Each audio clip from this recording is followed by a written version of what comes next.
బైబిల్లో రాసింది మాత్రమే చెప్పాలి, వేరే చెప్పకూడదు కదా. ఈ మనుషుల కల్పితమైనవి నేర్పుతున్నారు. ఏమంటున్నారు? నువ్వు విత్తనం వేసినట్టు 100 ఇచ్చి దేవుని అడుగు. అది విత్తనంలా కదా, అది ఒక గింజకు 100 గింజలు పట్టినట్టు అట్లా చేస్తాడు దేవుడు. ఇంకా అంతే, సంవత్సరం అంతా ఈ బోధలే, డబ్బు డబ్బు డబ్బు, అభివృద్ధి సమృద్ధి.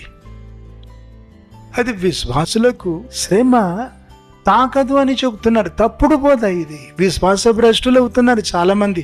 ఆ బోధలకు గురి అయి ఏమంటున్నారు? నేను ఇంత ఆత్మీయంగా ఉంటే, ఇంత భక్తిగా ఉంటే, ఇంత నిష్ఠగా దేవుని మొక్కితే నాకెందుకు శ్రమ అని దేవుని పైన అలుగుతున్నారు, దేవునికి దూరం అవుతున్నారు. నిజమే, అవిధేయతను బట్టి శ్రమ వస్తుంది, తప్పులకు శిక్ష ఉంటుంది. ఇంకేం చెబుతున్నాను? నువ్వు విధేయత చూపినందుకు కూడా శ్రమ ఉంటుంది.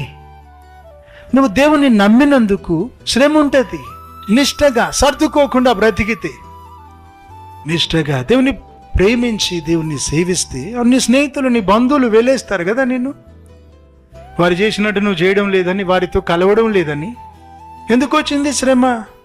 సర్దుకోనందుకు, దేవుని ప్రేమించినందుకు కదా. వెలివేత కదా, వెరివాళ్ళు అంటారు కదా.